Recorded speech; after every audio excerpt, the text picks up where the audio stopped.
I sold your house. My mother-in-law's smug voice crackled through my phone. Julia needs a proper home to start her life with Daniel, and you clearly don't deserve this place. I stood in the makeshift medical tent in rural Guatemala, where I'd been volunteering for the past 3 weeks, and felt an odd sense of calm wash over me. After 8 years of marriage to Daniel, Margaret's attempts to undermine me have become almost predictable. That's interesting, I replied, keeping my voice steady as I organized medical supplies. And how exactly did you manage that? Daniel gave me power of attorney while you're off playing hero in whatever third world country you're in, she said, her satisfaction evident. The papers are already signed. Julia and Daniel will move in next week. Don't bother coming back. There's nothing here for you anymore. I couldn't help but smile, though Margaret couldn't see it. Well, good luck with that. I hope everything works out exactly as it should.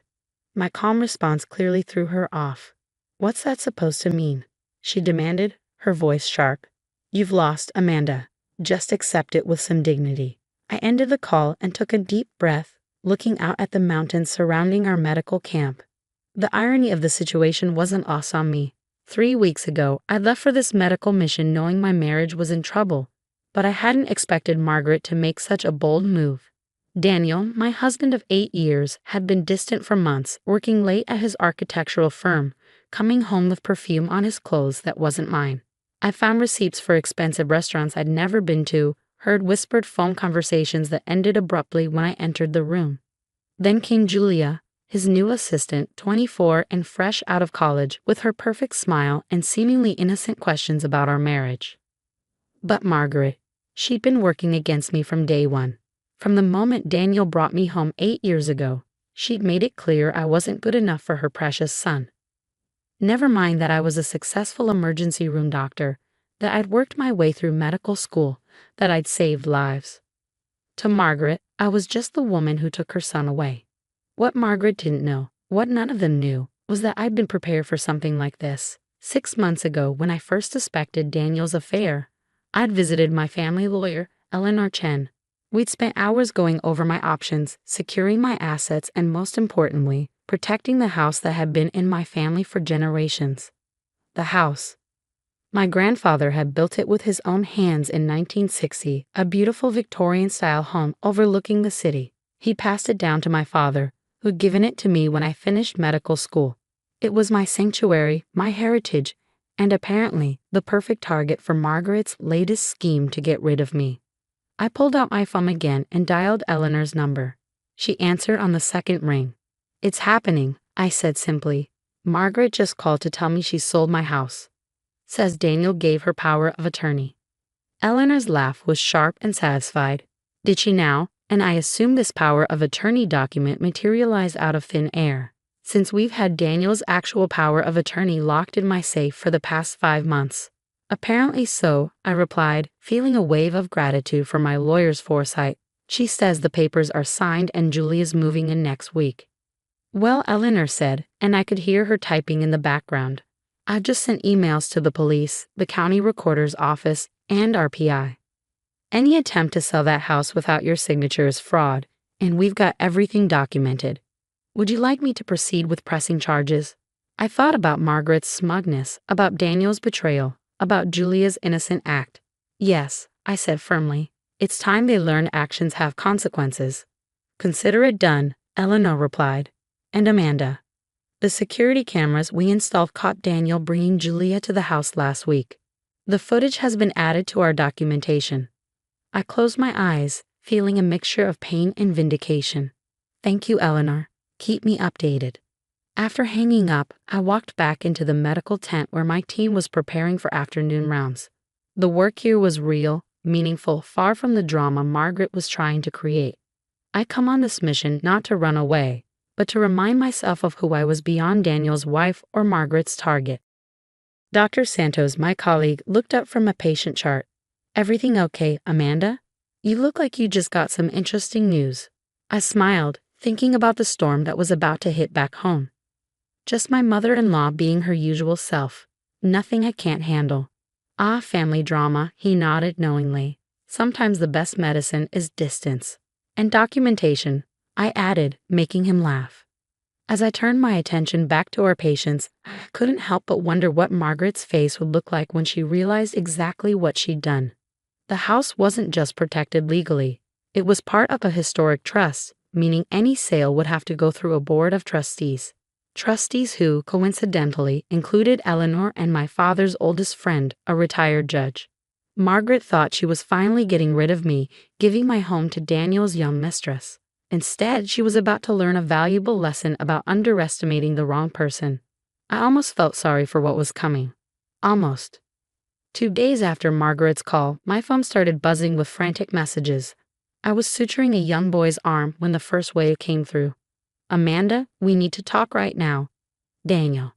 This is ridiculous. Answer your phone. Margaret. You're making a huge mistake. Unknown number, probably Julia.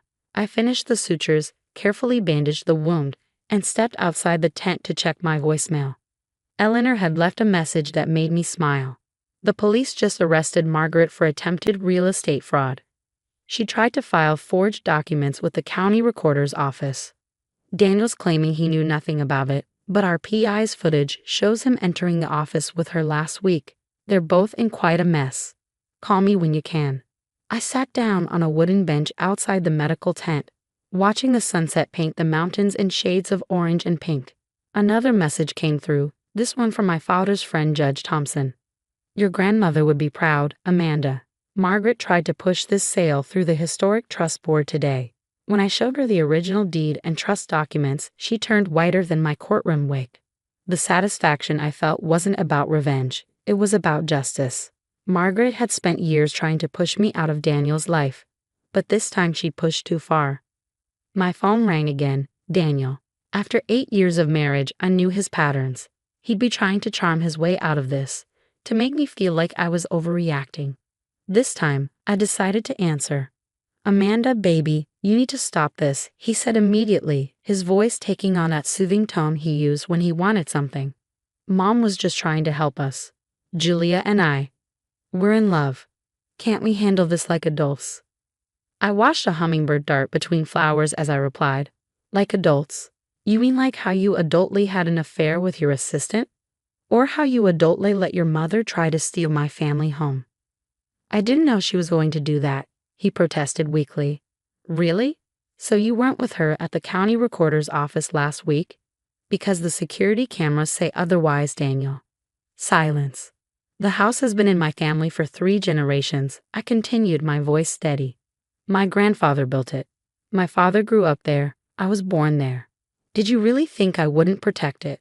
You're being vindictive, he accused, his charm evaporating. Julia's pregnant. We need a home. The news should have hurt more than it did. Instead, I felt oddly detached. Congratulations, I'm sure Margaret will be thrilled. But you'll need to find another house. This isn't over, he threatened. Actually, it is. Check your email. My lawyer sent over the divorce papers an hour ago. And Daniel? The police want to talk to you about your role in the fraud attempt. I hung up before he could respond. Dr. Santos appeared with 2 cups of coffee, offering me one. More family drama, he asked, nodding at my phone. My husband's girlfriend is pregnant, I said, surprised at how little emotion the words carried. And my mother-in-law just got arrested for trying to steal my house. He whistled low. That's quite a day. How are you holding up? I considered the question. You know what's strange? I feel relieved, like I finally put down a heavy weight I didn't even know I was carrying. Sometimes the hardest part isn't the betrayal, he offered wisely.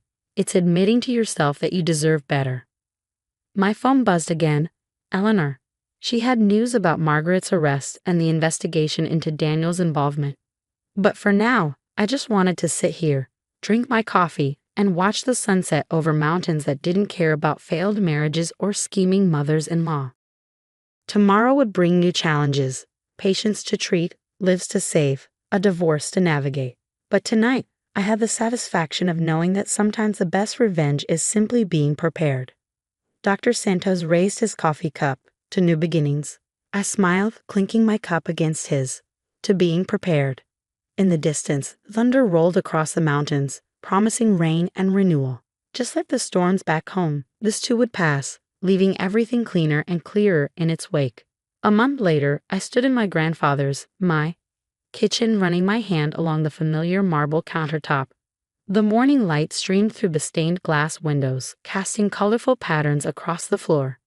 The house felt different now, cleaner somehow, as if Margaret's scheme had washed away the last traces of unhappiness that had lingered here. Eleanor sat at the breakfast nook, spreading files across the antique table. "The judge threw the book at Margaret," she said, sliding a document toward me. "Attempted real estate fraud, forgery, filing false documents.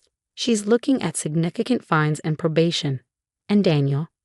"Pleaded ignorance, but the evidence was clear. He's been charged as an accomplice.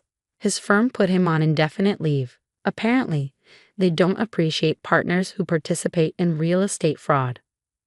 I poured us both coffee in my grandmother's old china cups. "And Julia?" "Left town last week. Apparently, the pregnancy was as real as Margaret's power of attorney." Eleanor's eyes twinkled with barely suppressed amusement. "She found another job in Seattle." The news should have hurt, but instead, I felt only a wave of relief. All those years of trying to please Margaret, of ignoring Daniel's increasing distance, of doubting myself, they seemed like a strange dream now. My phone buzzed with a text from Dr. Santos. "Hospital board approved our proposal for the free clinic. When can you start?" I smiled, showing Eleanor the message. During my time in Guatemala, Dr. Santos and I had developed a plan to open a free medical clinic in our city. The work we'd done there had reminded me of why I became a doctor in the first place, to help people, to make a difference. "Life has a funny way of working out," Eleanor mused, sipping her coffee. "If Margaret hadn't tried to steal your house, you might still be trapped in an unhappy marriage, working at a hospital you've grown to resent." She was right. The past month had brought more than just legal victories, it had brought clarity. I'd resigned from my old hospital position, excited to start fresh with a clinic project. The house, once a source of tension with Daniel and Margaret, had become my sanctuary again. A knock at the door interrupted our conversation. Through the stained glass, I recognized Margaret's silhouette. Eleanor raised an eyebrow, but I nodded. It was time to face this. Margaret looked smaller somehow, less intimidating than I remembered. Her perfectly coiffed hair couldn't hide the strain in her face. "Amanda," she said stiffly, "I came to apologize." I gestured for her to sit on the porch swing where my grandfather used to tell me stories. She perched on the edge, clearly uncomfortable. "I was wrong," she continued, the words seeming to physically pain her. I thought I was protecting Daniel, but I destroyed everything instead." "You never gave me a chance," I said quietly. "From the day we met, you decided I wasn't good enough." She looked out at the garden, where my grandmother's roses still bloomed. "No, I was the one who wasn't good enough. I couldn't accept that Daniel had found someone successful, independent. It reminded me of everything I'd given up to be the perfect wife and mother." The honesty surprised me, but it changed nothing. "I hope you find peace, Margaret, but I think it's best if we don't see each other again." She nodded, standing slowly. "The house, it's beautiful. I see now why you fought so hard to protect it." "It's not just about the house," I replied. "It's about standing up for yourself, about not letting others decide your worth." After she left, I returned to the kitchen where Eleanor waited. "You okay?" she asked. "Better than okay," I smiled. "I'm free."